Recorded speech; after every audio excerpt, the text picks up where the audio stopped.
Hello, everybody. Welcome back to Railbird Radio. I really appreciate you guys tuning in to the last one and giving me some compliments on how I was doing.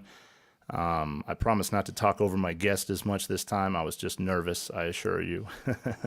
But I really appreciate everybody that listened in so far. I got asked to do a little short introduction about myself, so I'll go ahead with that. My name is Adam King. Been playing pool for about 14 years. I sit around a 700 Fargo rating, so I'm a pretty good player, know what I'm doing. I've been a house pro at a couple pool halls here in Denver, Mile High Billiards and Rackham Billiards, respectively. Both those places really awesome. I got asked why I'm doing the show. I'm doing the show because I feel like the pool industry, amateur pool players, which are the vast amount of pool players, and like quote unquote, like the real pool players don't have a voice in the industry. I mean, there's a couple of media outlets, but nothing really strong. I mean, streaming is now giving people a little bit of a voice, but you never get to hear the actual people that are out there supporting the tournaments, supporting the league system, supporting the industry with buying tables and cues and whatnot. You never get to hear these people and what they have to say. And I wanted to give the players a voice and represent the experience of actual players. Not just some snippets on YouTube of the pros. So, and it's just fun. I like doing it. So I hope you guys enjoy it too. Today, though, I have a very special guest. This guy's doing a lot of stuff around the Denver area and now Wyoming and Montana and going regional, promoting the game, doing challenge matches, creating a lot of interest in the Denver area, man. Our pool scene's really blowing up here. We're getting a lot of people playing hard and getting people in action that have never been in action before, and people are really enjoying it. Today we got Josh Ramey of Bad Roll Inc. on the podcast. How you doing, Josh? I'm doing well, Adam. Thanks for having me. Hey, man, thank you for coming down. You live up the mountain. It takes you a little while to get here, so I really appreciate you. I have to live up the mountain so I can get away from this crazy city. I don't know how you guys live down here anymore. Man, it's you got to get grimy, son. Yeah, no doubt. Nah, Denver's definitely not grimy. The traffic The traffic is awful. the brutal part, yeah. But no, man, I just wanted to ask you, how'd you get started playing, man? I think I got started where everybody got started, probably in their grandmother's basement, somebody's family friend, on a table. Yeah. But I started playing league and playing in small tournaments when I was 21 at a bar by the apartments that I lived at when I had nothing to do during the days when I wasn't working. And I met a few pool players, David Hubbard, Bob Garcia, John Santasteven, Micah Trujillo. They used to play out of Thirsties all the time. That's a good group of guys, too. Yeah, so I would go to Thirsties and hit balls during the day, and John Santasteven would come in after he got off work, and he would give me his personal Joss cue, and he'd ask me, you want to learn how to bank a ball? Teach me how to do some things here and there, and I would play around there for about a year or so, and I played league probably about one night a week, and then I got into professional video gaming, so I just quit playing pool because that took up probably about 8 to 12 hours of my time, including traveling, tournaments, things like that. So that's a ton. Yeah, we had to practice a lot, but that probably, it was time to move on and become an adult, so I ended up going to school to become a medical assistant and starting to get into the industry that I'm in now, which is taking care of special needs men. I was actually in charge of an agency that oversaw 7 group homes and then a community connections program. So that's crazy, man. I didn't know that. Oh. So I worked for about 45 days straight, and I needed a day off finally, so I went to my local bar that I grew up where my grandmother's right down the street from my grandma's house where I grew up, and wanted to have a beer with my uncle, and he introduced me to a friend that had a league team that night. And they needed a player, and he asked me if I ever played. I said, well, I played league for a little while, high school, things like that. And one thing led to another. I played that night with Linda Trujillo's team out of Lil's place, Randy Hahn's bar. Oh, nice. Really didn't know much about pool. It probably took me about 15 innings to get through a rack of 8-ball at the time. But Everyone starts that way. Yeah. I wanted to say, though, shout out to Lil's Place, recently upgrading to diamond pool tables throughout their whole bar. So way to step up, guys. I appreciate you. Yeah, Randy Hahn has supported games people play out of there, the vending company, for a long time. So it was pretty good to see them support him and put some really good tables in there because he's had a lot of teams. They run leagues out of there probably about 5 to 6 nights a week, and it's a full house all the time. So He's in the VNEA Hall of Fame, isn't he? correct. He is. Yeah. Awesome, I think man. He was just inducted 3-4 years ago, I think. Cool. I wonder if he would be on the podcast one day. Maybe I'll hit him up. I'm sure he will. I've been trying to actually start running BCA leagues out of there, but Cool. so I started playing leagues with him, and then, or after playing leagues out of his bar, I got tired of playing VNEA for a little while. How and old were you then playing League out of Lils? What was that? Just about 6-7 years ago. So I was 29. Wow, so you started when you were 21, which is a little late anyway, and then really didn't pick it up hardcore again until you were 29 or so? Yeah, just Wow. I've really only been playing for about 6 years, going on 7 years now was when I started playing league. But Okay. When did you have the idea for Bad Roll then? oh wow, I guess great ideas normally come in conflict. So quite honestly, one of my good friends and I, everybody knows in this area, it's no secret, Greg Kingsbury and I have butted heads a few times. Sure. I've been around for a few of those. Yeah, but Greg has always been there. He's a really good friend. So after conflicting with him and his bar, I decided I didn't want to quit doing this and I wanted to do my own thing. I promised Richard Montoya, after helping him when he retired, that I would carry the torch on, try to Yeah, because carry you what were he working built. with Rich in the Stay and Stroke Tour, right? Correct. I started with him after playing leagues. I discovered him playing his tournaments, and I started taking photography at one of his very first tournaments he invited me to. So I went and played, but I just started doing amateur photography at the time. I'm like, this would be interesting, taking pictures of pool players. You don't see this very often. So You take really good pictures too. You're on my Facebook right now with that. yes, thank you. That's my picture. I've yeah. taken a lot of photos of you over the years, actually. So I tend to win your tournaments. You need to host more of your tournaments. Yes, I mean I can see one of my trophies on your bookcase right now. Yeah. I'm hoping to put more there. Yes, always. So doing photography with him, the players wanted video, things like that. So I would record some videos with my camcorder and put them on YouTube for him. I still have some of there. One of the most epic matches I've ever watched is probably Mike Helmer and Kiko Obara. I had no idea who either one of these two men were. I just started into this pool scene. I just met James Fortin. I just met you.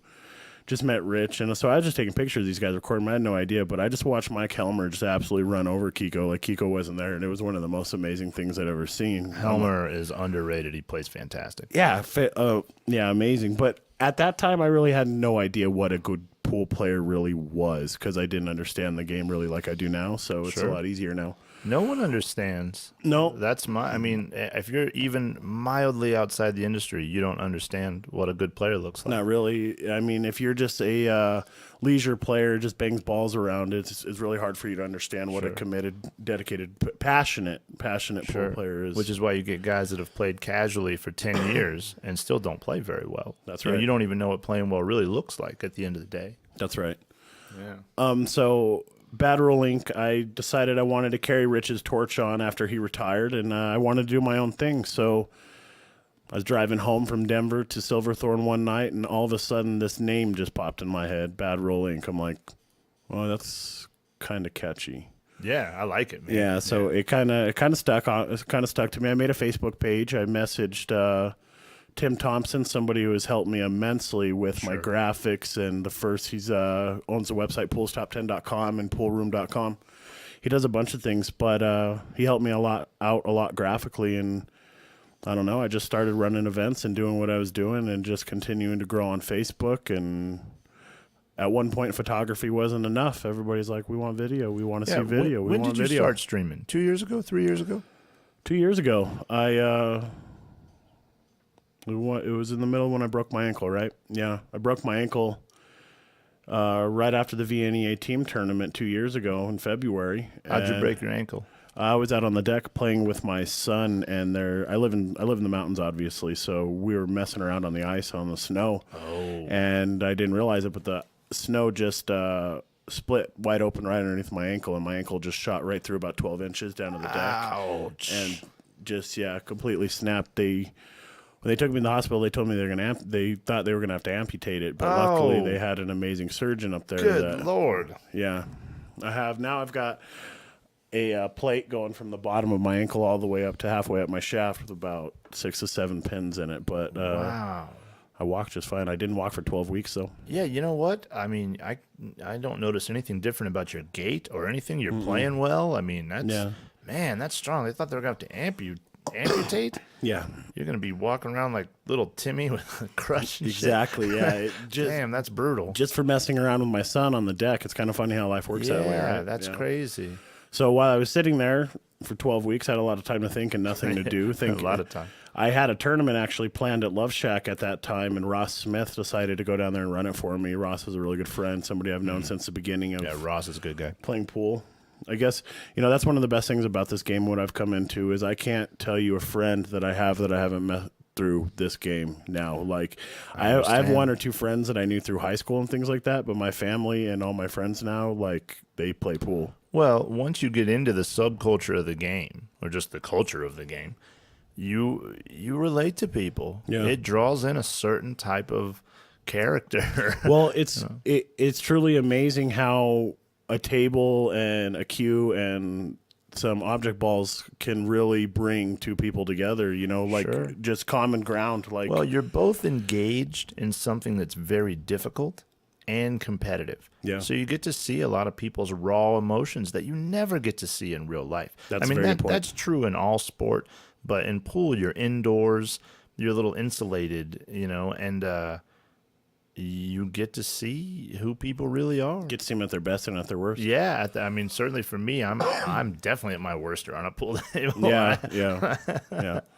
But So anyway. I started. I bought a high-speed laptop, and that was the beginning. I met Lenny Marshall of On the Rail TV. On the Rail TV. Shout out to Lenny, man, doing good work in Phoenix. At one of my favorite events, I discovered Monty Thayer, Anthony Lucero, EJ Glode up at Andy Cloth up in Wyoming. Fantastic gentlemen, all three. I go up there to those tournaments. I watch professional pool players play in Wyoming, and I see the passion that those Wyoming people have for the game up there. And I'm like, well, somebody's got to bring this to Colorado. And if I can't do it, then if they can do it, I can do it. So it's time somebody steps up and starts to do something too here in Denver. So they really inspired me. Monty jokes. I tell him all the time. I tell him, you guys really inspired me. I came to your high desert shootout the first year after meeting your son, Jordan Thayer, in Cheyenne. And I was just floored. I'm like, how in this small little town out in the middle of nowhere do they have this big tournament, but we have nothing to go to in Denver? Please explain to me why this is going on. It's cheaper to run the tournaments up there, and they have a huge base of amateur players that really support their tournaments when they run them. Huge and base. You've got EJ up there that's the mayor, and he really supports it, and then he's got Monty and and Anthony, and together between Rawlins and Saratoga, they really push those. You can't say enough about EJ. I know how much money he personally puts into those tournaments and into the game. And if it wasn't for him and Andy Cloth, the rest of that would not follow suit. Exactly. EJ spearheaded that whole thing. Yes. And what he does is a hell of a nice guy, and he supports the players in a way that is rare. Yes. It's very well, rare. because he is a player. He is a player. He's a very passionate player. Yeah, Yeah, he's a good player. He's very passionate.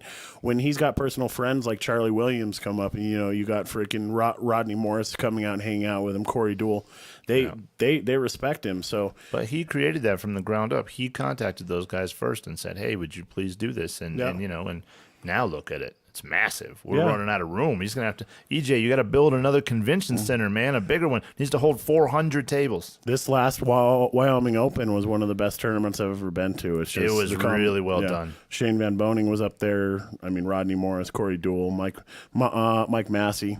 Yeah, it's really a cool players. experience for anybody around this area.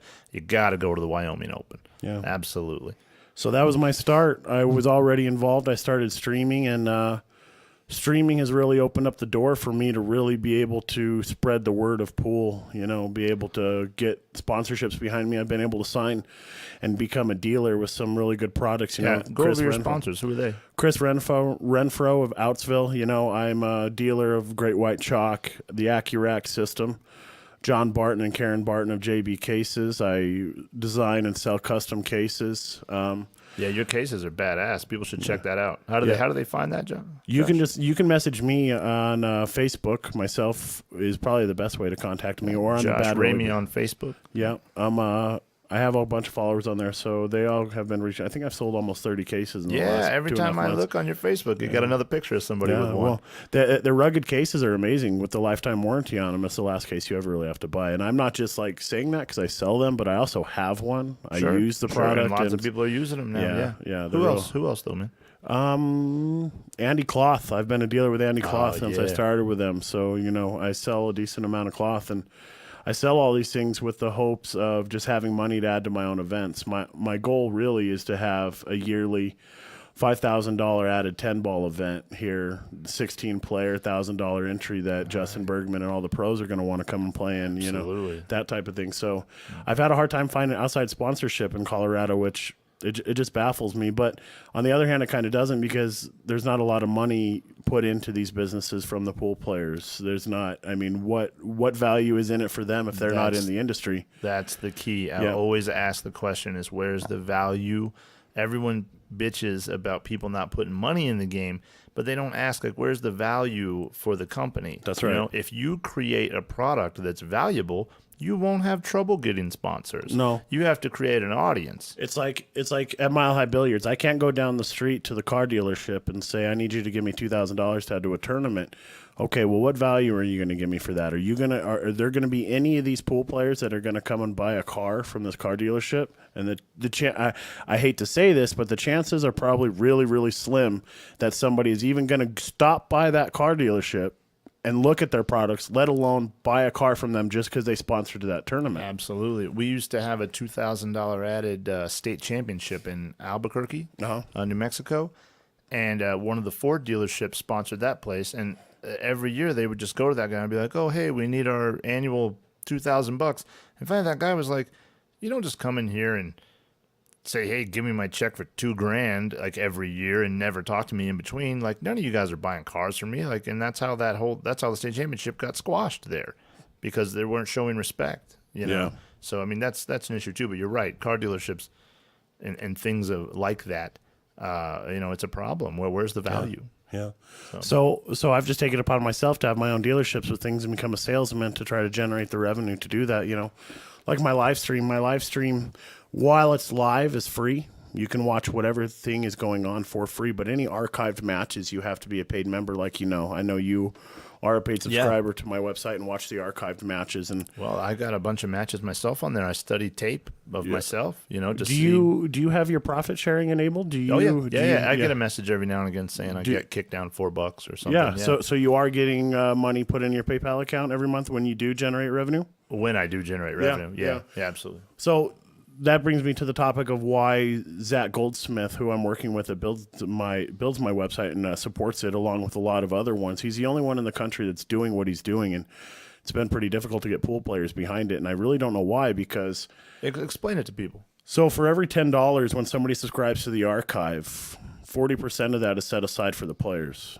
Every player that is playing in that match is guaranteed 20% of the revenue that video is generated for the life. Oh, wow. So if you're playing in that video and I'm watching it, or somebody else is watching it, and they say, hey, I like this Adam King guy, I want to watch this match, I want to subscribe because of this video, then you're automatically getting 20% of that revenue along with the other person in the match. Awesome. Then the remaining of the revenue is split up between myself and the person who runs my website, and then I use that website to promote pool, grow my matches. I mean, I really have the most I've gotten is about $174 in 1 month, which was amazing. The pool support has been really good, actually. It's the support in Wyoming, Colorado. There's been a good amount of players that sure. Well, you know what? You're building your archive of matches, and the bigger your archive and the more impressive it is, slowly more people will want to see it.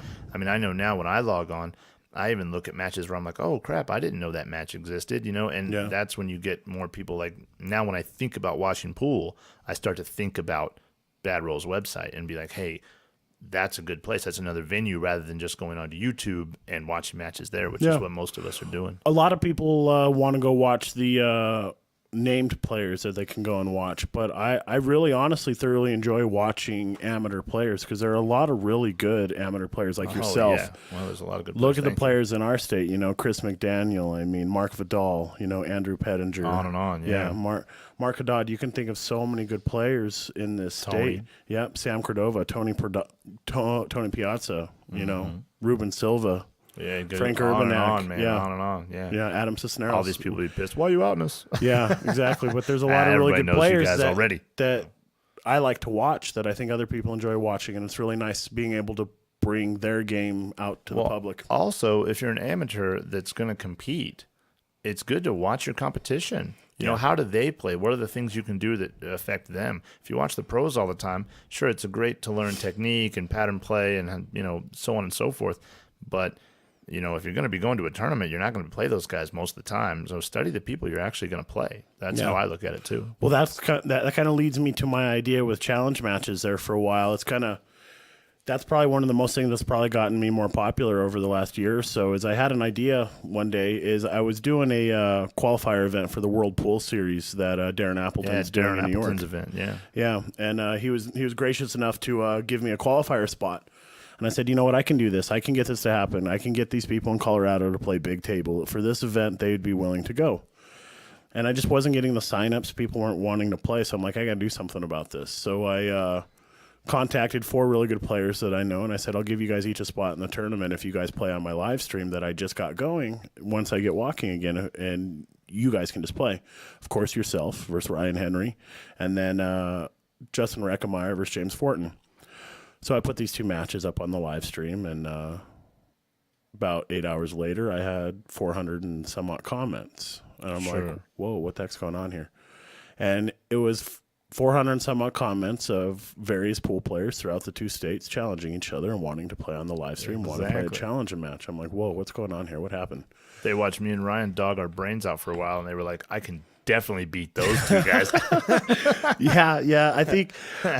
I think it's just a new phase in pool with social media and everything now. I think hustling's going away a little bit, and the old school players don't like it too much. It's been going away, man. That's one thing I'm going to spend a lot of time talking about. Do you know what I mean? I mean, because now it's cool for Adam King to play in one of my 16-person single eliminations tournaments and beat Tony Piazza, beat Andrew Pettinger, beat Damon Lemoyne.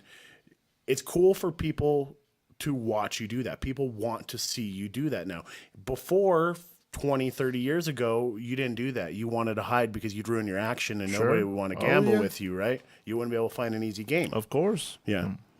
But and that's going away. Well, that culture, I mean, we could go on and on about this, and I'll keep it short, but one of the reasons I wanted to do the podcast as well was to speak to that side of the game about, you know, people think the hustler and the color of money, like that's how pool operates. And to be very fair to those films, there was a time when pool did operate that way. Yeah. And I think both those films did at least a relatively good job about showing a side of the game. Pool probably still does that operate in some places. Absolutely. Yeah. There's still an element of that. Yeah. But it is no longer the predominant overarching way the game is played at all. Players can't hide anymore. It's really, really difficult for you to hide. Perfect example, Greg Kingsbury, a really good friend of ours.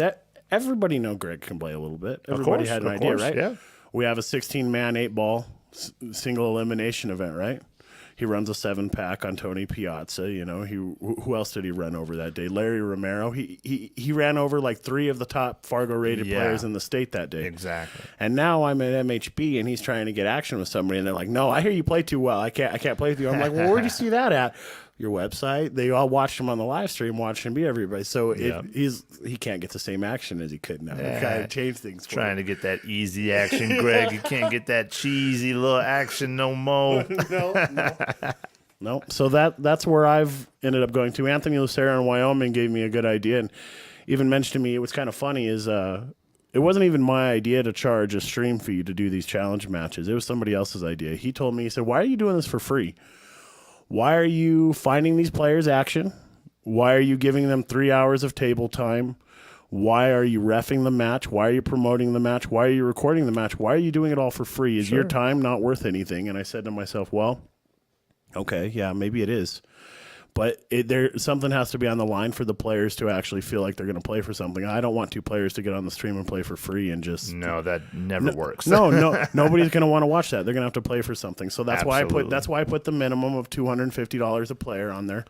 So I like that amount too, because it if I'm playing a guy that's, it's real tough, we can bet 250. But if you're playing, if you got a little grudge like me and Joey Ryan, we were good You bet friends. more. Well, we had a little bit of a little like who's the better player though, so we ended up betting a lot more. And That's right. That's fun. I mean, that you can do that. We had Jaime Lechuga and John Sanford on there playing for $9,000 in the middle.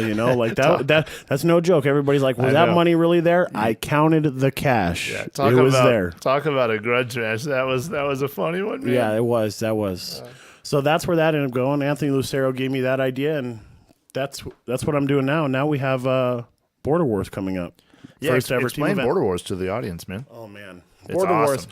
So last year we ended up doing one weekend in Colorado and one weekend in Wyoming. It was 12 challenge matches, Colorado versus Wyoming. Every challenge match was a Colorado versus Wyoming match. We did the first weekend at Mile High Billiards, and then I didn't expect it to be as big of a hit as it was, but my Facebook was blowing up for almost a full month, and I'm like, I got a whole nother weekend of matches I can do because everybody wanted to play. So people love teams, man. Yeah. People love teams, and then you got your state behind you. Yeah. I mean, it was the first time where I was like, I'm playing for Colorado, man. Let's get it. It's kind of cool. Well, you see CSU in Wyoming at their Border Wars football match. They have the boot every year.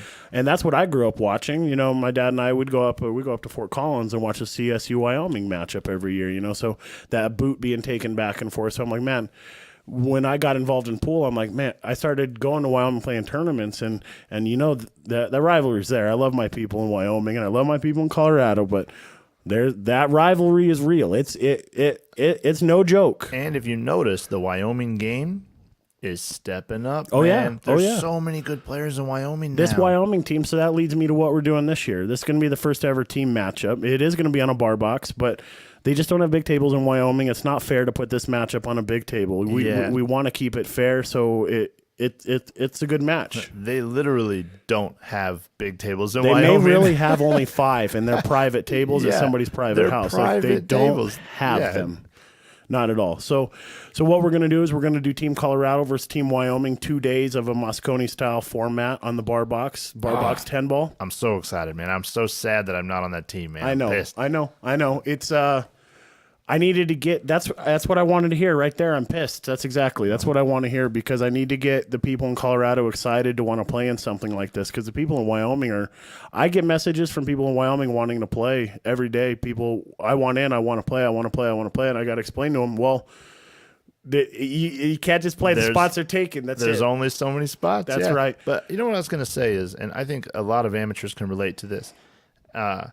When you go to the VNA Nationals, you go to BCA or NAPA or whatever, the most fun you'll have there generally is in the team event. Yeah. The team event is a whole nother thing. It's so fun. It's a whole nother pressure. It puts a whole nother pressure on the pool table.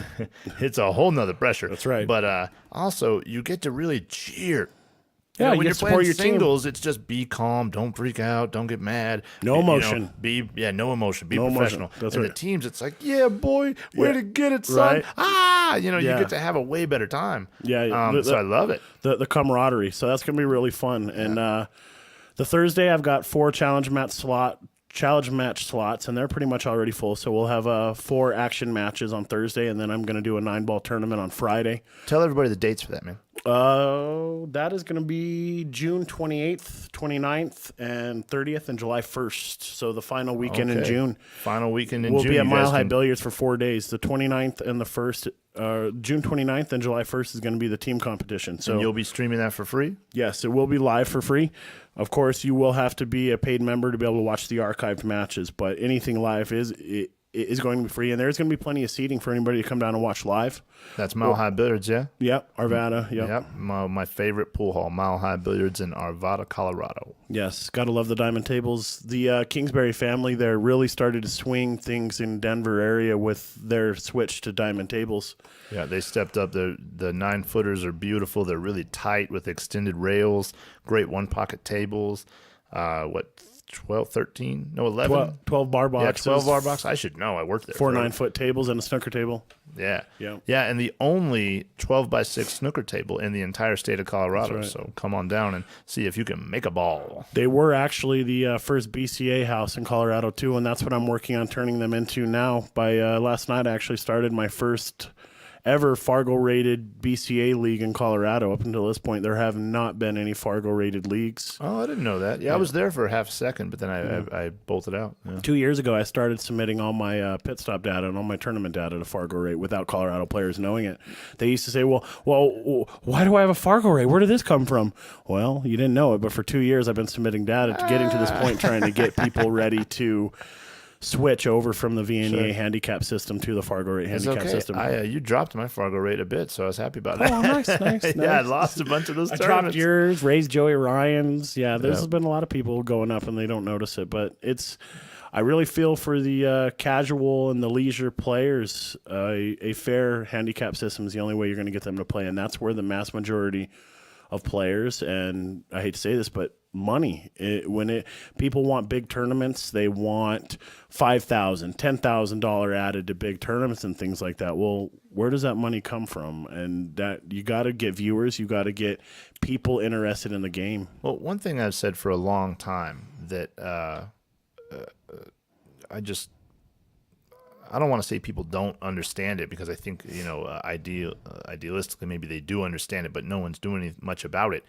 Pool doesn't have a product to sell. No. There's no package. You can't say, hey, when we do this, you get X amount of viewers. Well, for anything. Somebody is starting to do that, though. Sure, Ray Hanna and Bo Runnigan with On the Wire yeah. Creative Media, man. I ripped those guys last time. I love what they're doing. Yeah, what they're doing right now is the best chance of something serious being done with pool and commentary and live streaming.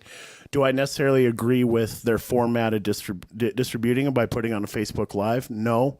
I mean, I think there's a lot of revenue just given away right there. I mean, YouTube last year alone made like $47 million off advertising off pool videos.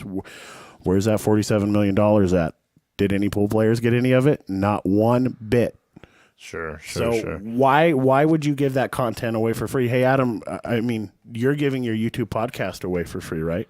Yeah, but my plan was always to give it away for free, to be fair. Well, but I think a podcast you have to be able to get viewers, just like I do my stream. Like if I charged a pay-per-view for my stream every weekend, you're not going to get pool players to want to pay for that. They don't even want to pay $25 to watch the World Pool Series that Darren Appleton's putting on. Yeah, I've seen a lot of people kind of complaining about that on Facebook, and people on both sides saying, oh, it's easy, you should pay $25, no problem. And then people are sad they have to pay, and they're like, I can't be at my computer that long to justify the $25. But I'm like, dude, I'll spend $25 in beer at the bar like it's nothing. Well, thank you. That was my point. I put a post on Facebook about this the other day because of that exact same post. I saw Darren Appleton defending the $8.95 daily rate to watch it for the day, right? So if you can't watch the whole event, then you can watch a day. But my issue is I hear players all the time complaining about added money or revenue generated for pool, right? And then their argument is, well, this stream, it should be free so pool can get to the masses. Adam, how long has pool and billiards been around? Since the 1800s, I think, late 1800s. People know this game exists, right? Yeah. Right? Yeah. And then they watch a free stream on Facebook. Every time I'm on Facebook, I see a free game. I mean, it's not the best quality, but you're watching pool be played. It's not commentary. Sure. I look at them all the time. Yeah, I don't understand why they wouldn't want to pay a little bit of money to a person like Ray Hansen, a person that is going to put on a production to be able to watch the... Well, and if you talk to Ray about that, he mentions production value. Like, I think Ray actually jumped in on that post a little bit and was like, hey, you have to have a certain level of production value to demand payment. And he understands that. And he's absolutely correct. Yeah, totally. He does. Him and I talk a lot. I've actually been in negotiations with him to come out and do some professional photography for some players that want to do some merchandise. Ray's a cool guy. Yeah. My experience with him have been very good. Yeah, so it baffles me that these players will spend $4,000 for a Southwest. I see some players with 10 Southwests in their collection. I wonder if that's the guy that doesn't want to pay to watch a live stream and watch the best players in the world play. It's probably the same guy. Yeah. I just don't get it. Because myself, I will gladly spend $8.95 for the day that I can sit and watch the best players in the world compete on a 9-foot table against each other. I'm going to pay the $25. Yeah, because I sit in my office, I can watch the match. So it's all good. Yeah, but the majority, because the views go down. the views when you go from free to paid to pay-per-view, Oh, of course. it goes down a lot. Yeah. I've never done a pay-per-view to see how many viewers will actually pay for something like that, but I do plan on trying to get a big pro match where it is going to be a pay-per-view style I thing. think as soon as you start talking pay-per-view, then you also have to step up the level of not just production, but what kind of product are you going to deliver for that whatever $9.99 or whatever? Yeah. It has to be an exciting format. It has to be a game that people are familiar with. It needs commentary. Good commentary. Exactly. Not there's so much. Don't even get me started on the crappy commentary out there. I hate you can't just put anybody in the box. And see, that's my problem. Okay, so I've been dealing with this for the last 2 years. We're like, we need commentary. We need commentary. We want to hear commentary. I'm like, people, listen, I love pool. I've only been playing for 6 or 7 years right now. I cannot tell you what these people are going to do right now. I can't figure it out. Sure. So that's why I don't want to do the commentary myself all the time because I'm. Well, and commentary is difficult too. It's not it's not for everybody. And then if you're bad at it. Well, then you get people bitching. Yeah. You thought he was going to draw that ball. Yeah, exactly. Yeah, people love that. Yeah, so it's just better just to let them do their own commentary. Exactly. Yeah. And but yeah, that's definitely the thing about the pay-per-view matches, and that's on the Wire Creative Media with Raw Hanna and Bo Runnigan. Those guys, that commentary, not only is real exciting. Well, it's exciting. It's modern. It's. I mean, I don't even know a good way to explain it particularly, but it's just they're doing it better, and it seems like much more a modern way to commentate to me. They have a real good way of getting exciting. Yes. Yeah. And they commentate correctly. Like as far as very knowledgeably, I should say. Like what they say they're going to do, very often that will be what happens. I mean, you're always going to be wrong sometimes because pool's very artistic. There's a lot of different ways to do things. But I was impressed, man. I've been impressed. So I wish those guys nothing but the best. Being able to mix art and mechanics together to be the fundamental pool player. I've given a lot of lessons, man, and I talk about the science of ball pocketing and the art of everything else. Yeah, right? Yep. Yeah, it's very difficult. I think I'm just now starting to realize that, actually. My coach and teacher, Kayla, and I was talking about that actually last week, and her eyes lit up. She's like, you're getting it. She's like, you're actually getting it. You're seeing the difference between a mechanic and an artisan, an artist, you know? Well, I tell people all the time, if taking English or sidespin out of it, you could program a machine to pocket balls. Yeah. You can make a machine be very accurate. But as soon as you put the spin in, where the machine would have to calculate the deflection, and throw, versus how worn the cloth is or how much humidity is in the room or, blah, blah, blah, blah, blah. All the factors. The machine wouldn't be able to do it. No. So it takes this odd mix of your senses and your body to be able to perform well. And it makes the game just really difficult, but also really interesting that way. I guess there's a big reason there why I love the game so much is just for that reason. There you go. Yeah, me too. I love the challenge of traveling. Last year I went to Four Bears for the very first time. Yeah. Me and Ryan Henry talked about that a little bit. Tables 50, 100 feet from the lights up above. You got shadows everywhere. You got slow cloth. You got a ball set I don't use very often, but I got to put my sticks together and play somebody I've never played before. And the rush is just, it's amazing. No, I love it too, man. Being able to adapt and overcome the situation that you're in is sure. I love showing up to a tournament just like that where you're uncomfortable with the situation and you persevere anyway. Those are the best wins. Those are the best wins, easy. Gets you seasoned. Like Ryan Henry and I went to Big Dog Billiards on our way to the Dennis Orcolo. You play on the Bigfoot? Yeah, played on the Bigfoot. They put us in that. We played their weekly Tuesday tournament, and they made Ryan and I both play as the highest skill level. Well, they're trying to protect their customers. We walk in, they're like, "Where are you from?" We're like, "Colorado." They're like, "Oh, yeah, we had a couple Colorado players come through here recently and rob us blind." Yeah, James and Justin. No. Okay. Andy and his little sidekick. We won't name his sidekick. No, we're good. We're good. So, I don't want to out anybody. Yeah, so they took a good amount of money from the local players around there, so they made Ryan and I play pretty high. But we'd never played in that place before, and the humidity had the ball speed the balls were super slow in those diamonds. World, I'm like, oh my gosh, yeah. So being able to adjust. I played in Asia a little bit, and God, I couldn't. Oh wow, I couldn't do anything, man. Yeah. Did you play on the? Is it those Joy tables? The Chinese 8-ball tables? You know what? I have played on those tables. Those are a whole nother world too because the cloth is much different. Is that? But Is that what's different about them? What's different about those tables? And somebody out there can correct me if I'm wrong, but I believe they use a napped style snooker cloth. So there's actually a curved grain. So depending on which direction you're shooting, the ball can react quite a bit differently. I might be wrong about that, so I don't want to keep on going, but I know that I've played a lot of snooker on true snooker tables with the nap, and the ball draws a lot differently. Oftentimes you can draw the ball a lot further, a lot easier. I know the pockets look weird too. Like the pockets look rounder. The instead pockets of having are, the are points. snooker style pockets, so it's a very difficult game. It definitely was frustrating. Yeah, I was but watching Jason Shaw play in the Chinese 8-ball, and he was having problems. Shane was having problems. It doesn't look like an easy game at all. It's very difficult, and if those guys are playing on those tables all the time over there, it makes it where an American or a European is going to have a very difficult time. There's starting to be some of them over here in certain places. Yep, Some places I know a guy that has one. Yeah, that's pretty cool. Yeah, it's awesome. But no, I was playing on a different branded table. I have the pictures on my phone, but I forget what they were. But I tell you what, they played really well. I couldn't make a ball on them, but they played real well. That's interesting that the tables, I mean, that's funny. That's well, how we're pool dealing is. with a whole different level of humidity over there, like different tables, different 98%. cloth, It's like different playing- balls. It's never the same conditions you're Never playing the on. same conditions. Yeah. Never. I hear a lot of guys that go to the World Pool Championships. They talk about that. Like, it's in Qatar, super dry, different kinds of tables, different environment. They put them in that giant Big, coliseum where it's dead quiet and Yep. open. I mean, that's weird in and of itself, Yeah.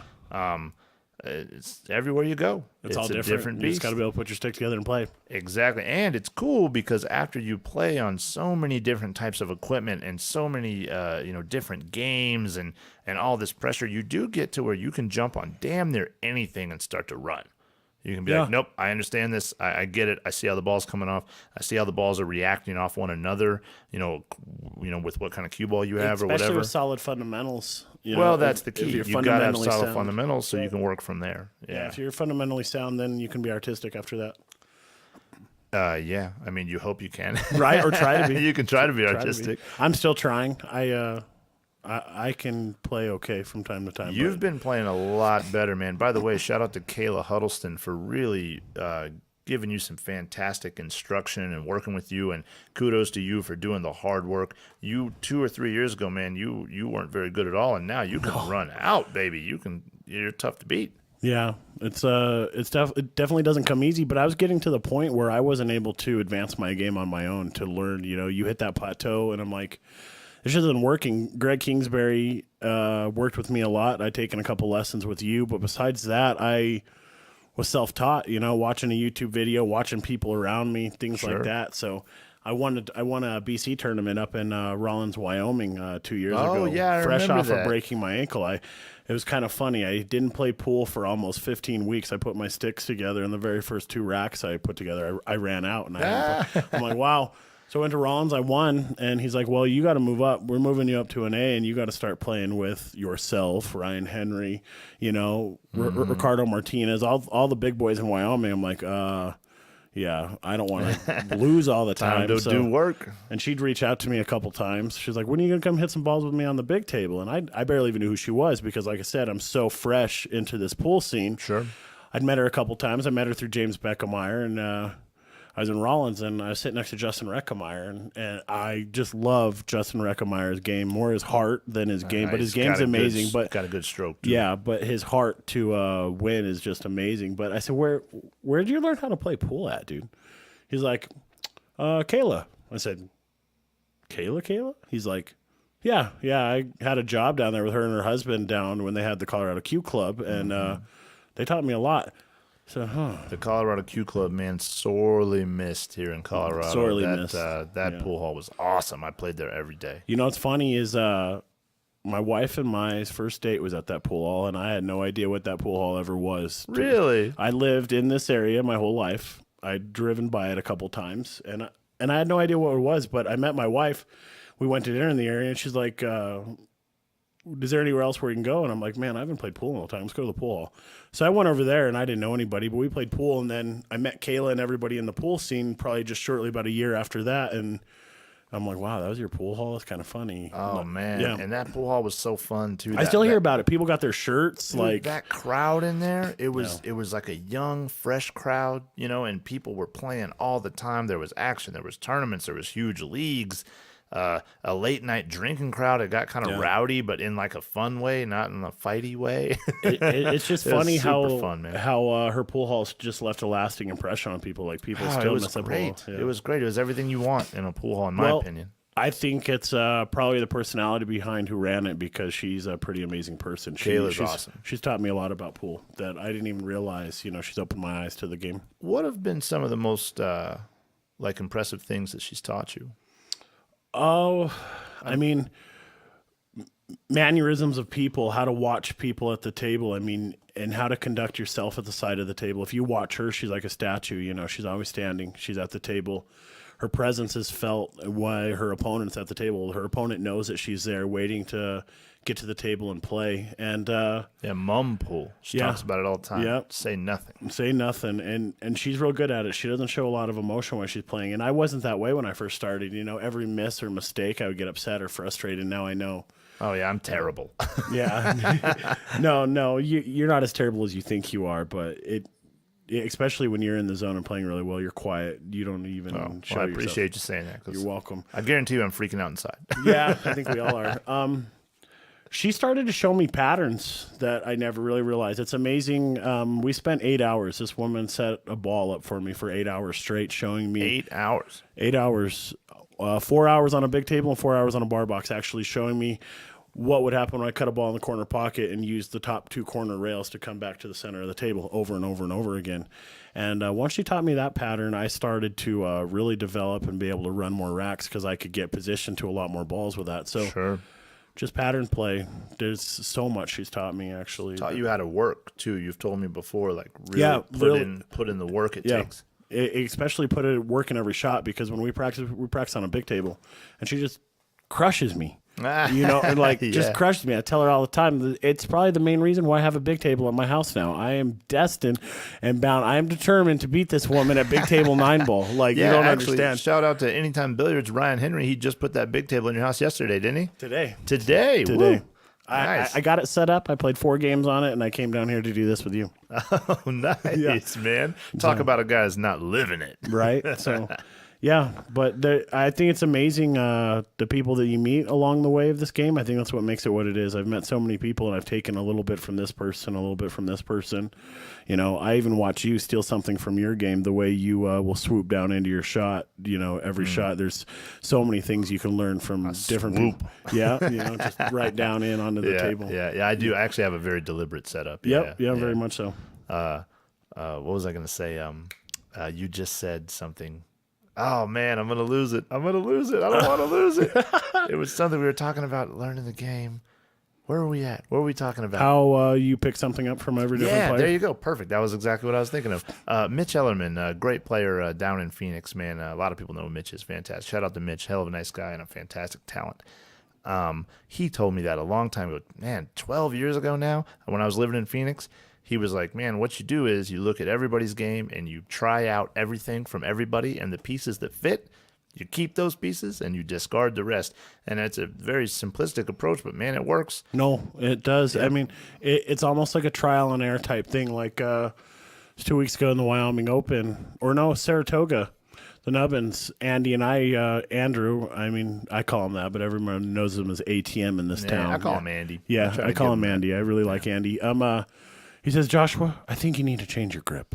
I'm like, Andy, what are you talking about? I've been using this grip forever. He's like, well, I showed you that grip 2 years ago. It's time you advance past it now. You've been using it for a while. So he changed my finger placement on my grip, and he didn't expect me to use it that exact same tournament, but I'm the type of person where if it's something fundamentally that I need to be doing, I don't wait and hesitate to do it. I will start to utilize it right then and there. So you like to miss immediately with the new stuff. Yeah, I'll miss immediately with the new stuff, but it was amazing. Like, have you ever just started to do something and it fit you perfectly? Like you should have been doing it the whole time. So many times, yeah. Yeah, so he changes my grip, and I beat Ryan Henry 5-2 playing him even in Saratoga. Wow. And, yeah, well, that's good. Ryan kind of let me win. He Yeah, he didn't play his best, but He's too nice. He's too nice. But I still was able to play well enough with a new grip. So that's what I'm saying is now I have a piece from him. I've got a piece from Greg, a piece from Kayla, a piece from you, a piece from John Santos-Steven, a piece from Richard Montoya, Sure. Ken Margetts, all these people that I have met that showed me things about the game. They all just come together to make my game. I'll tell you what, that setup,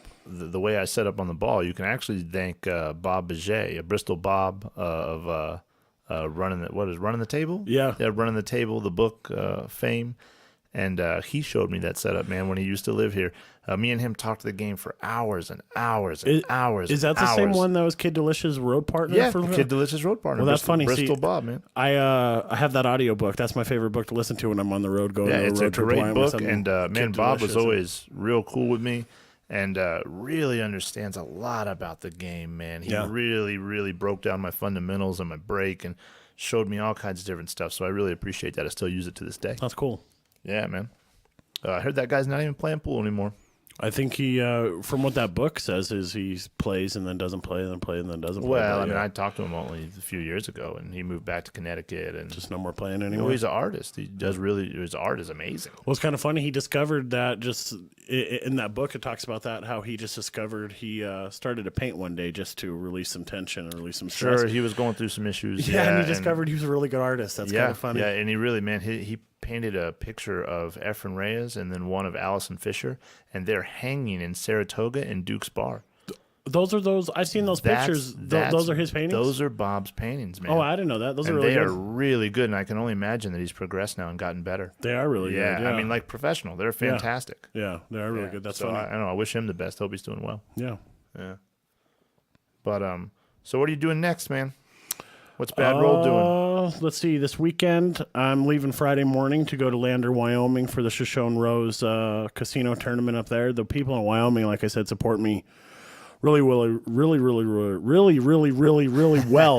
see if I can say that. Really. It seems like they are bringing me out to at least one tournament a month, if not two. Yeah, you're up there all the time. Monty Thayer and those guys pay me. They give me a room and pay for my entry fee to the tournament and pay for my food to come up and stream their nubbins or record their nubbins memorial once a month. Awesome. Okay. And then I always manage to pick something else up after that. May 5th and 6th, I'm doing a bracketed and handicap Fargo rated tournament at Felt. Oh, it felt cool. Yeah. And then the weekend after that, of May 12th, I'm going to Alamosa and doing a Flats Lujan's tournament down there that he has the Vegas one. Flats is a really cool guy, and that's a good pool hall and a good tournament down there. Yeah, he's had that. Ross Smith and I went down there a couple of years ago. Went down to that tournament, and I met some. It's kind of cool. I like going to places I don't go a lot because I spread my reach. I meet people down in the southern part of Colorado and stuff like that where I don't go a lot. And there's so many players all over the place. Yeah, that never really get out of their little region. Their little area they play in. And so you meet other players where you're like, holy crap, that guy plays really good too. I think that's the funnest part about traveling for me is honestly is I mean, going to these Wyoming tournaments, we all play with each other all the time. So we know how well we play. It's nice to be able to see each other progress and climb the ladder and get better. Sure. But it's kind of cool to go someplace you've never played before and just match up with somebody you don't know. Oh, it's the best. It's so important. I went to Four Bears last year and I played 4 matches with 4 men I never even met before. So you step up to the table and you just play. You have no idea how this guy plays. You've never played him before. You just you have no judgment against his game, or not even against, but even about his game, and he has no judgment about your game. So it's actually a little bit more of a free way to play, like mentally free. Yeah, for sure. Because when you play at home, you're like, okay, these people expect a certain level of performance out of me. And if I do way better than that, I know that the crowd is thinking, oh, wow, look at him playing out of his shoes, blah, blah, blah, blah, blah. And he's then playing at the best of his ability you get that in your head, and then all of a sudden we'll start dogging it. When you're out of town, sometimes you'll play phenomenal just because there's no expectations on it. You look at the guy and go, hey, man, yeah, that's how I play all the time. Good luck in the tournament. Yeah, exactly. Yeah.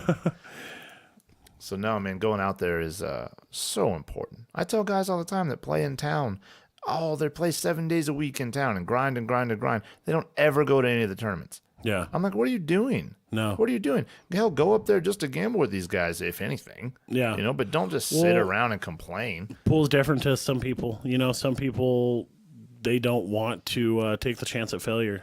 Also, as well, they don't want to risk that money, driving that far, staying on the road, because if you do that, you're really saying you're serious about this game and you like to play. And then That's a good point. if you fail and if you lose and don't cash, which we all do, we all do, then you look like you failed. And a lot of people can't accept failure, but I think it's seasoning. Ryan and I talk about this all the time. That failure is how you grow. That's right. You know, there's a quote, who knows who said it, but it's true.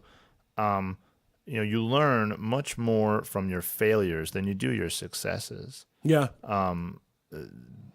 Hell, I think I only learn from my failures. I mean, when you have success, you know, you get that, you say, okay, all the work I've done, all the failing I've done, okay, now we've got something to show for it. And That's that right. feels really good. But I always play my best right after tough losses. I don't know about you, but after like an 8-hour session of gambling or playing with somebody, you know, what really sticks into my head is the mistakes.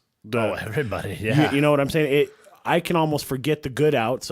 Did I run that rack out? Did I make that really good out? Absolutely. I remember that straight in 9 ball that I missed, or Sure. that I shouldn't have missed a shot. But I don't remember the amazing banker kick that I made prior. Sure. Me too. Yeah. They say it in the beginning of the movie Rounders. He says it. Few players remember big hands they've won, strange as it seems, but every player can remember with remarkable accuracy the tough beats of his career. That's exactly how pool works too, man.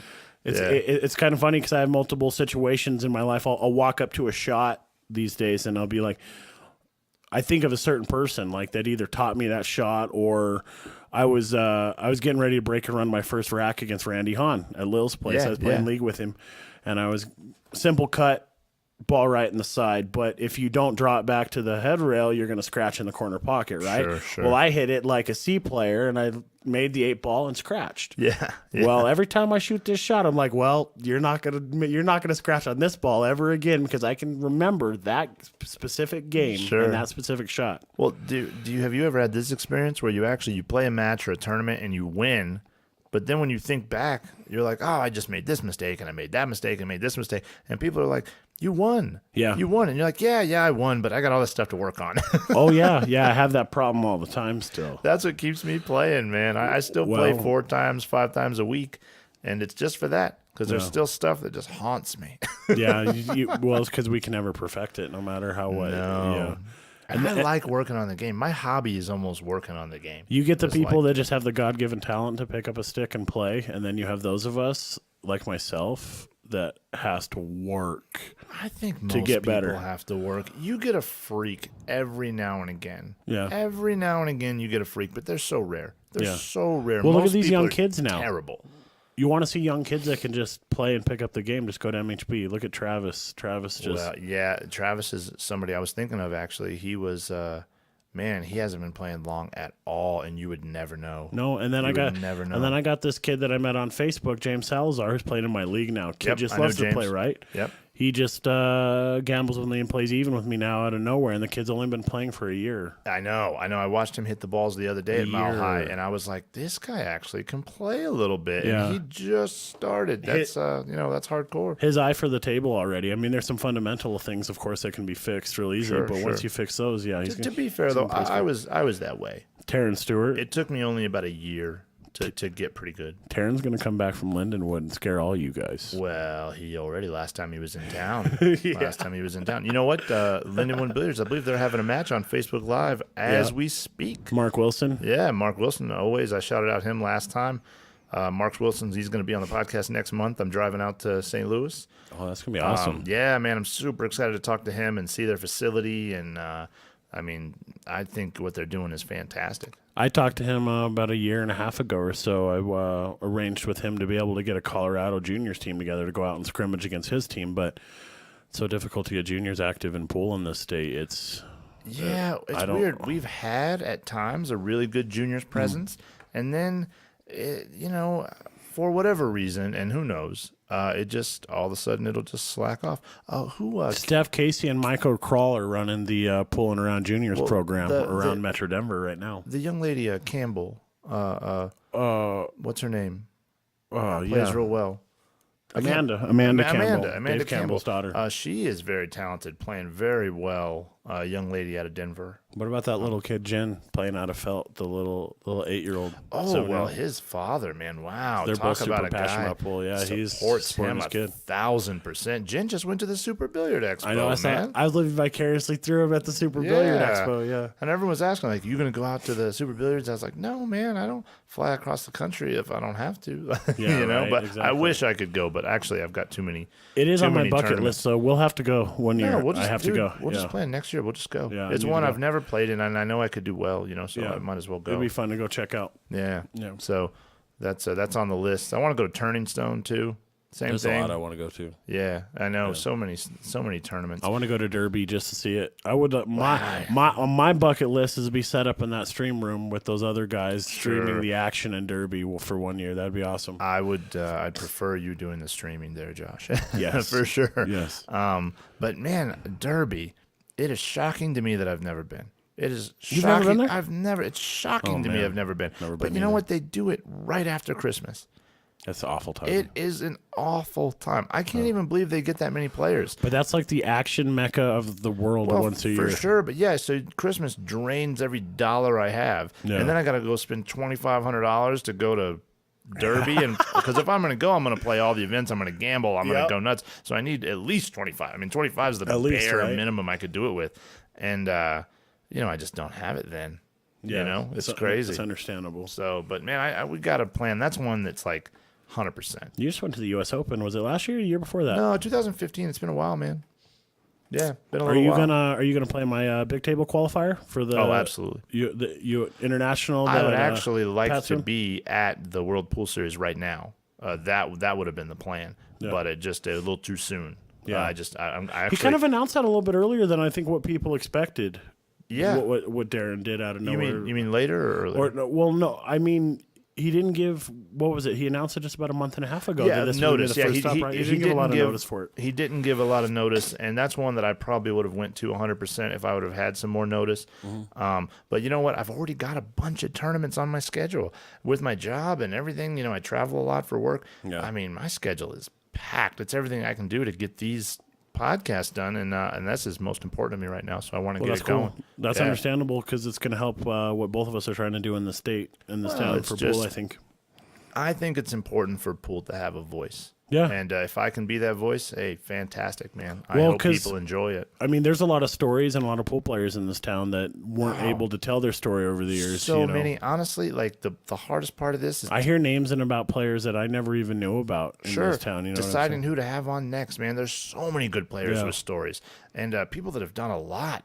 Done a lot of road work out there, man. A lot of good players in Denver that don't play much anymore. Yeah. When people are talking, it cracks me up.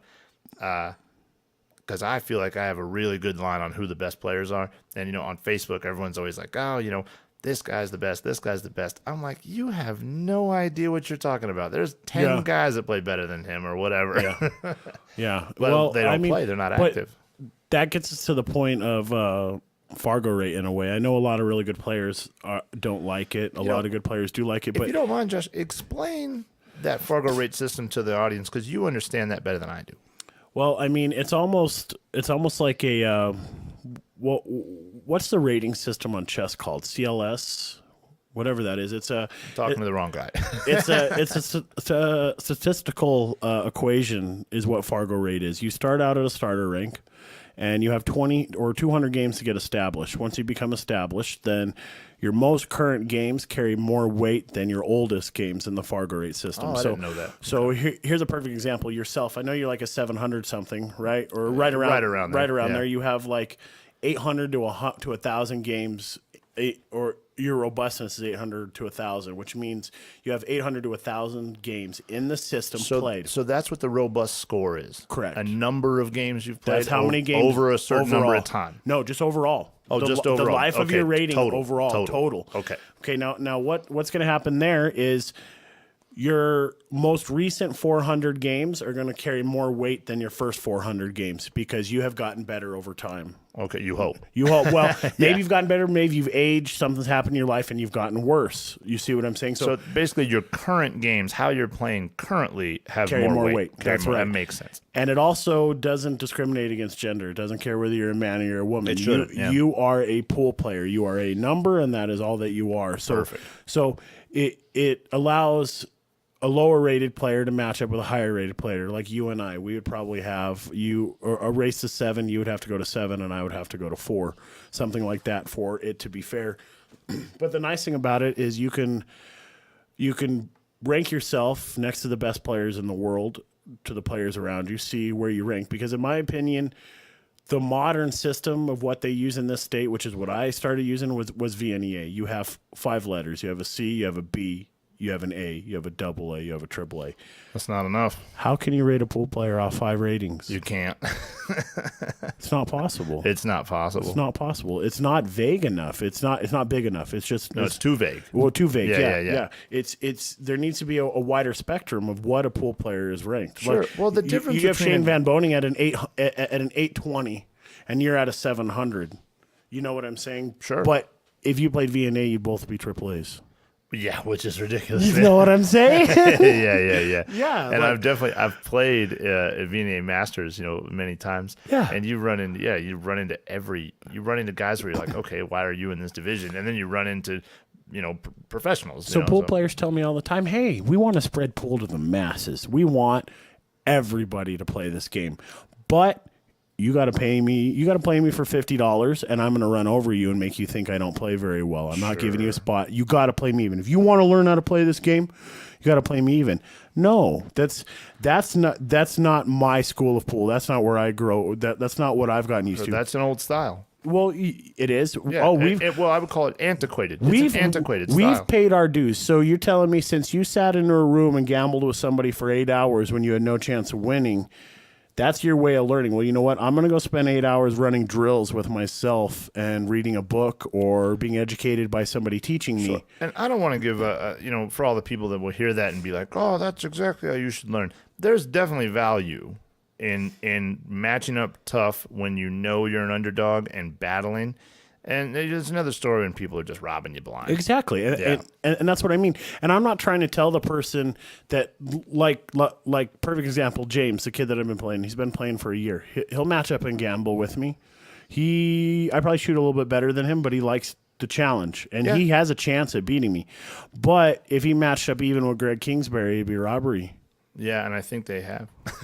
No, I don't think so. Oh, really? Okay, no, Greg, no, I don't think so. Well, okay, maybe. good.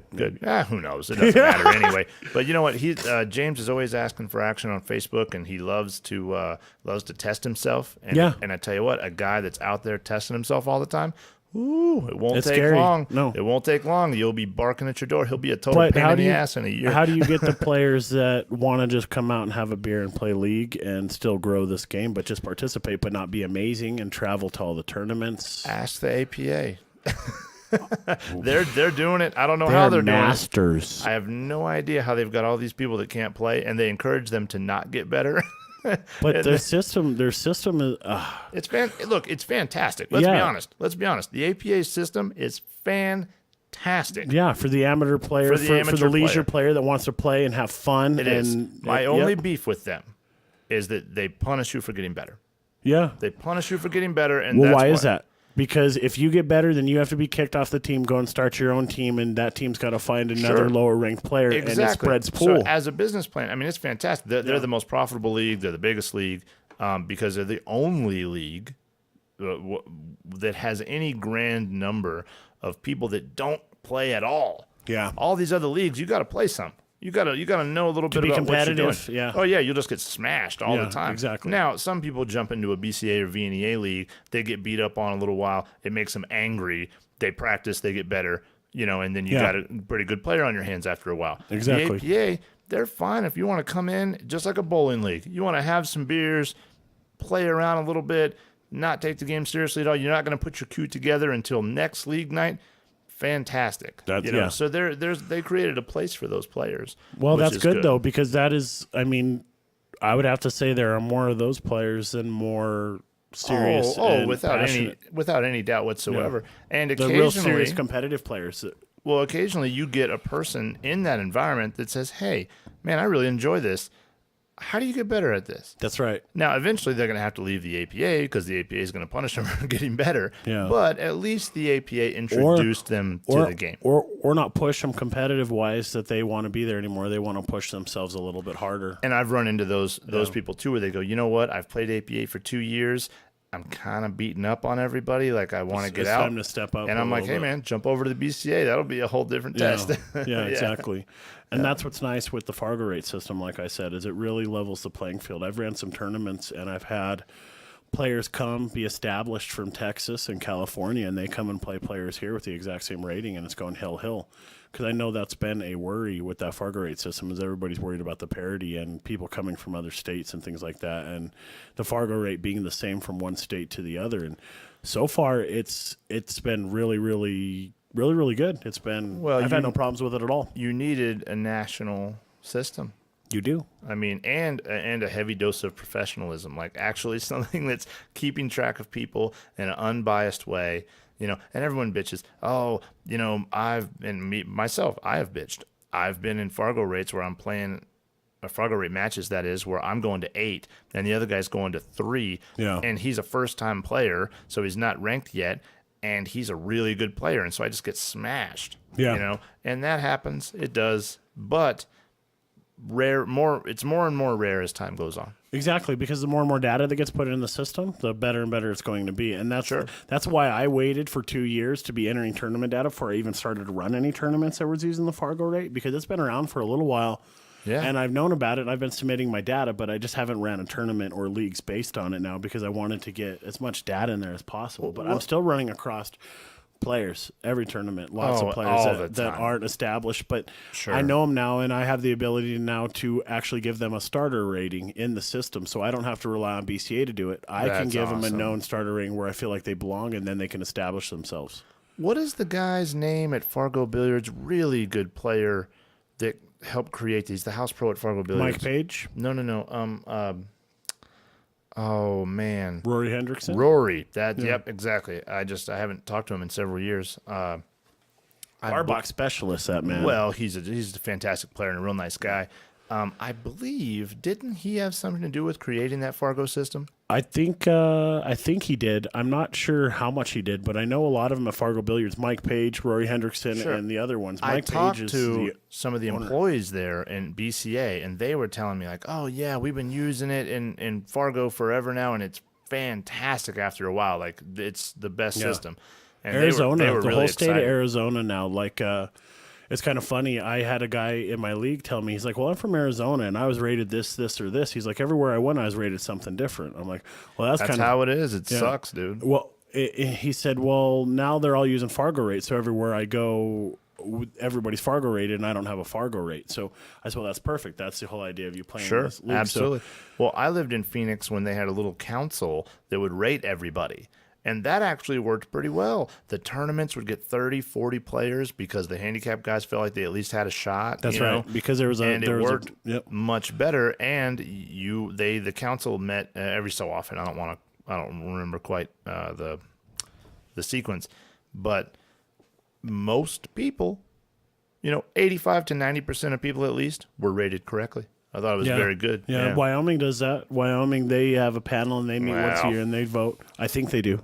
I would say Ricardo Martinez out there, AA son. What happened? I got some questions for this Wyoming. I hear he's getting moved up this year, but we'll see. Well, he better. Yeah, I'll be joining that. I'm gonna get a house in Cheyenne. You should still be a AA Wyoming, I think. Yeah, right. Just to vote. Yeah, right. I'm AA, bro. It says on the paper. It says on the paper. Can I get my VNEA ranking? Where is it? Yeah, but I mean, it's kind of understandable the way they do it. They give their players a chance to move up over the year. They're not going to just let them win one tournament and have to get kicked out of their ranking. And I mean, that's fair. But if you win one of the toughest tournaments around, well, that's true. That's true. Their state championship kidding. in the Rocky Mountain Regionals is what they really move players off of. Well, and those are the toughest ones. Jordan Thayer came out and smashed that Rocky Mountain tournament. Good job to Jordan. Dude, what about a show of heart there? The guy the A bracket was full, So he and he just just put moved me as a up. double A, and he ran And through the double A, he triple was A a bracket. legitimate A, like 8 months before that. Yes. A legit A, like not sandbagging at all. He was Jordan struggling. Thayer's a good friend of mine, and so I actually know the story. When I first started playing pool up there, he was playing in the Masters division, the double A, triple A division, when he was only an A player, B to an A player. He was playing there to step himself up, make himself play better. And then he moved himself down and was winning a couple A tournaments. And Yeah, he won in Laramie. Yeah. Good A win for him. Yep, exactly. So he's climbed the ladder and taken his time. He's done it the right way. So it was kind of cool seeing him run through that Cheyenne bracket the way that he did. That was I fun. didn't go up there, man. I had something. I think I was out of town. Yeah, but well, that's always a tough tournament to win no matter what anyway. Yeah, I've only played it once. Yeah. And I did not win. I didn't do very good at all, I don't think. It's tough. It's Yeah, tough. race to 5 too. Yeah. You gotta get in where you fit in. That's right. Yeah, man. But what are you doing next with Bad Roll? Well, you actually, sorry, you or talked a little bit about that, but Nope. what I mean just upcoming tournaments, no, border wars. what I mean is your vision. That's the word I was looking for. I couldn't say it. Oh, well, wow. Yeah, that's an interesting question because I it's think about probably that a tough. lot. Because I've started to do apparel. I sell all kinds of stuff. I've got my website. I'm going to be, throughout the summer, I'm going to be adding a marketplace to be able to sell my photography and all my apparel, chalk. What kind things of like apparel you got? Tell the people. Well, I'm working on a line right now, pretty much hats, polos, T-shirts, but I've had a lot of demands for polos or hoodies, things like that, but there's so many pool apparel companies going right now that I really don't want to be the guy competing with them, so I don't know. That's why you asked me, what do I want Bad Rolling to be next? And this summer, I think I'm really going to try to figure that out because I have to figure out what direction I want to go. Like I know there's Heather Bryant and Charlie Bryant just started Brutal Game Gear. Really? I didn't know that. Yeah, they have Jam Up apparel, lights out apparel. Yeah, lights out. Yeah, but my question is, Lucky is Eight, man. why is there not a Nike pool billiard shirt? Why can't we get Nike involved in pool? That Why is it? a very interesting idea, Josh. I like where your head is at, sir. You know what I I'm like saying. where you're going with that. You know what I'm saying? So Yeah. I don't know. My goal right now is to probably build the Fargo Rate BCA leagues throughout Denver. I want to turn Mile High Billiards into the BCA capital of Colorado and Awesome. It's a good spot for it. really grow Fargo Rate. I want to send some teams out of Mile High Billiards and other bars from Colorado to BCA Nationals, and I want to dominate BCA Nationals as a state like we have VNEA Nationals for many years. Sure. Yeah, we've had a couple years at VNEA where we won just like dominate. We won like 3/4 of the Yeah, events exactly. or something. So Yeah. it would be kind of cool to do the same thing for BCA, and I would, like I said, like to bring a yearly pro tournament to Colorado and some Denver big, needs a pro tournament again. We used to have a great one. Yeah. pro matchups. I was seconds and minutes away from signing Dennis Ercolo and Tony Chohan, the second matchup between them, and I got outbid a little bit by a big truck. Sure. Came in and decided to pay them a little bit more money to do that match, which, I mean, it's understandable. The players got to grind for 4 or 5 days. They need to make some money too. So I wasn't upset, but I think my time will come. I think I'm just going to keep doing what I'm doing and wait in line and I agree pay my with you. dues. Well, and you've been paying your dues. You've only been doing it for a few years 2. now. Yeah, 2 Going years. on 2, not even 2 yet. And you've made a hell of an impact. People like what you're doing. You're figuring the business end of it out where Yeah. it's actually viable for you to go do these things. You love doing it, man. I see you out there. You're having a good time. People is like fun. to talk to you. And I think that's the best part. I think it's my favorite part is the people. sure, that's me too, man. I love the people.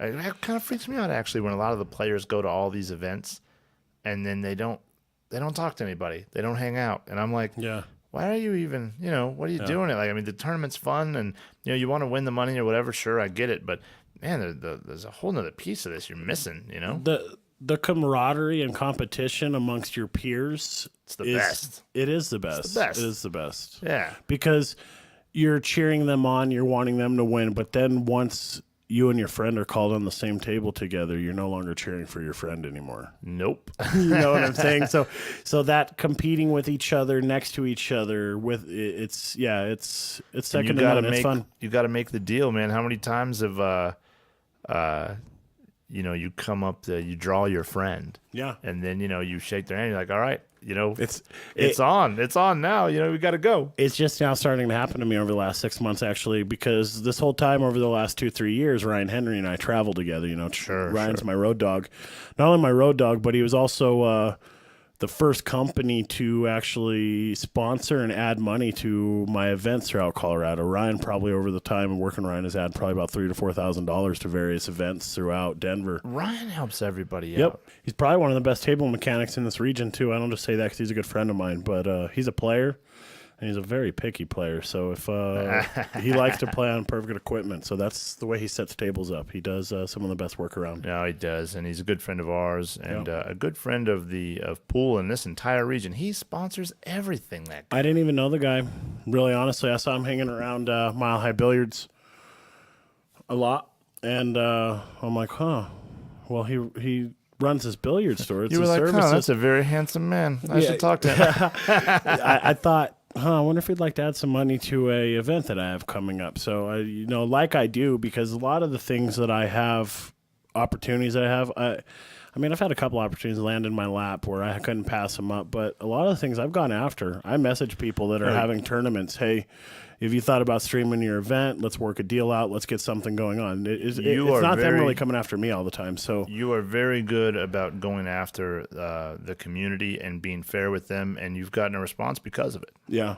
I try to think I can stand up. I've had to stand up and speak for the community sometimes too. So you have to be a little bit of a salesman too. Yeah. People aren't going to give you stuff. No. You have to come in and say, hey, we're going to do this. Work with me here. Try it out. Let's see how it goes. And that's exactly what I did with Ryan. And Ryan is like, I'm in. I was like, let's do it. So Ryan started adding money to a couple events, and then he started becoming a really close friend. We just started playing a lot of pool together, leagues. So you guys have only known each other a couple of years? It's actually funny is today was our 3-year friend anniversary on Facebook. Oh, last week. Facebook. Happy anniversary, Ryan. I didn't post or send him anything, but yeah. That's hilarious. So I've barely known Ryan for 3 years. But, we really have barely known each other for 3 years. A little over 3 years I've known Ryan for. Wow. Yeah, I've only known him for like 4. Yeah. He's kind of like me. He was in the pool scene back when he was younger, disappeared for a while, and then came back, right about the same time I started making Sure. Actually, it's interesting because, I just had Ryan on the podcast, and he told me his story, and it's remarkably similar in a lot of ways to yours. Yeah. Started when he was young, took a big break. So now he's coming back and he's way more serious. There's a lot of guys like that. Life gets in the way of a hardcore pool addiction. Ryan's dad and Kayla used to play at Ryan's house when Ryan was a kid. Really? Yeah, that's how long Kayla's known Ryan. Ryan was just a young kid playing at the house. I had no idea. See, Kayla would go over to Ryan's house and practice with his dad. That is cool. Yeah, I had no idea. Yeah. I thought, because Kayla lived in Minnesota, didn't she? Yeah. Yeah, I didn't know when she came to Colorado. Yeah, I don't know either. I'm gonna have Kayla on the podcast. We're gonna talk about that because she has an ago. interesting story. She's been in the game a long time, knows a lot of great players, She's a lot an of amazing champions, teacher, and is a fantastic teacher. I tell people all the time, her and Chris McDaniel and myself, I think I like the way I teach as well. Yeah, you're a good teacher too. But Chris McDaniel speaks the game very eloquently, very nice. Kayla, intensely a great instructor to teach you how to work the game. Chris is an amazing mechanic. If you need something mechanical, like about your game, like stance, grip, stroke, yes. Chris is spot on when it comes to mechanics. Sure. Kayla's very fundamentally sound too, but she's also very artistic and emotional with the game. She is. She's great at teaching you the artistic side. Yeah, and the emotional side of the game as well. And another person I always like to rep, Sam Vidal Claremont, for teaching beginners. Fantastic. She does a much better job than I do, and a lot of people I know. She's putting those free youth clinics on down at Her time's very valuable. That's nice for her to do that. Yep, she does a good job there. And I've had some real good lessons with Melissa Little as well. Shout out to Melissa Little. She's great at teaching you how to work the table and teaching how to perform under pressure. She's got a lot of experience with that. So, yeah, man, there's some people in Denver that can really show you the game. Yeah, absolutely. There are. It's really interesting the people you come across. Yeah, man. But, well, Josh, what do we got left here, buddy? I don't know. We've covered a lot. Yeah, we have. We've covered a lot. I think we've covered a lot more than what's been on your list. Oh, for sure. I had a feeling that was going to happen. Oh, it always happens, man. Yeah. You get going. I appreciate you coming down, though. You shout out to all your sponsors and everything that you've gotten all that, everybody that you work with. We're good. Yeah. Yeah. And It's funny. Everybody that's my sponsor, I'm a dealer with, so I'm kind of the sponsor at the same time. Oh, well, that's good, though. Yeah. Tell people once again where they can find all your stuff. I'm www.badrollinc.com. You can find all my archived matches.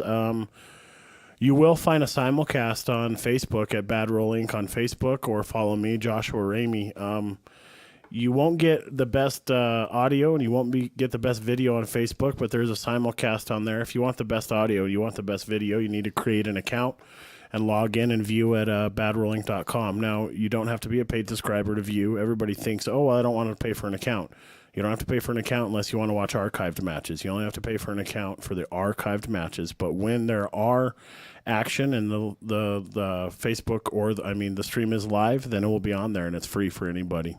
Yeah, so you create an account to watch the live match, but you don't have to pay anything for that. No. But if you sign up for an account, though, you can hear the commentary if there is any, and you can hear the sound of the room and things like that. If you watch it on Facebook, you get this annoying-ass message that says, you can log in on blah account, and you can blah, blah, blah, blah, and it repeats itself over and over and over again, and it sucks. We want it to be annoying to get people off Facebook and watching on the website, because what people got to understand is I can't really go to companies and say I'm attracting this many viewers on Facebook. There's not a lot of monetary value on that. So if I can tell people, over 3 days of streaming Border Wars, I attracted 55,000 viewers last year in one weekend in Colorado. And then you have a product. So then I can go to a sponsor and I can tell them, here, I will get you 50,000 views, like John Barton. John Barton sent me a free case and made me a dealer of his cases because I sold 3 of his cases with 50,000 views on my live stream. Bam. So it was a value to him. This is a value to me. That's how it works. But if you're using Facebook and just giving away the content for free and uses their boosted counter, their counter's not even real. Normally when it says you have 500, 600 viewers, that's not even an accurate amount of viewers that you truly have. Yeah, if you go in and view and you leave, they keep you in there and they boost it's boosted numbers. It's already been proven that it's boosted numbers. I mean, how much on Facebook can we really trust? Wow. Yeah, so that's why we try to control our own content to put some monetary value between or on the content, so that way we can attract. Sure. No, that's fantastic. Sponsors. Yeah. Like Langassi tips. You've ever heard about these Langassi tips? I've heard of them, but I have not used one. We'll get you to try one. I'll give you one as soon as I get mine in. I'm in the process of signing a sponsorship deal with them, actually, for instead of just one event, they want to do something on a year basis. They want to sign a year contract and make me a dealer. Where are they out of? Product. He's out of Texas, but they're actually out of Taiwan, where they're all the big Taiwanese players use them out of their Copenhagen. Wow. All of them. But, no, dude, I'm interested. I just got them in, so I'm going to put it on my queue and try it out, but I've heard nothing but good reviews about them, so we'll see. Cool. Yeah, no, I'm using that Mez hybrid tip right now, and, man, I like it. It's cool. I'll tell you what, I can't wear it out. No, it's not. It's not crazy. It looks exactly like when I put it on, and I mean, I play quite a bit. Wow, that's crazy. That is crazy. It's doing a pretty good job. A hybrid tip? What's hybrid about it? It's harder on the outside and softer in the middle. So it's a harder leather on the outside and a softer in the middle? That is my understanding. Oh, that's interesting. Yeah, I had never heard of anything like that. I never realized how much technology there was behind the tip. I talked to Doug down at Mile High Billiards. Yep. And Doug tells me all kinds of interesting stuff about tips, and he experiments with all the new stuff that comes out of Japan and China and the U.S. and compares it all and has like 18 different shafts. I mean, I'll have to get him one of my Langassi tips so we can do some comparison. You should, and he does a lot of Q work. But I love it about pool, though. Just look at that passion. This guy doesn't make any money off this, really. He does some tip work, $20 here and there. Exactly. But he just wants to know. Nerds out that hard that he wants, hey, on this shaft with this tip, he's got all the different ranges of Predator shafts, and the OB shafts and all these other ones. He's always, because I have that WD 700 from Mez, and he's like, well, that's the older Mez shaft. Like, let me put this tip on and see how it deflects. And I'm like, oh man, you're making my brain hurt. Like, I just want something I can make the stupid balls with. I was like, you realize how hard this game is for me anyway? Yeah, no doubt. I'm not trying to change this all the time. No, that makes sense. But anyway, Josh, thanks for coming down, man. Bad Roll Inc., repping hard this whole area. You're going to see him around. If you look for him, you'll find him for sure. He's at tournaments every month, all the biggest. Most weekends. Yeah, man, you grind hard, and he's doing good work. I'm taking a couple months off this summer. Hey, you deserve it, man. Got a big table in my house. I'm going to diet, work on my big table a lot, get ready for BCA Nationals. Ooh, that's what's up. That's what I like to hear. Yeah. Anyway, thank you very much, Josh, and we'll see you soon. We'll have you back on. Thanks, Adam. All right, man. Bye-bye. Thank you guys for listening.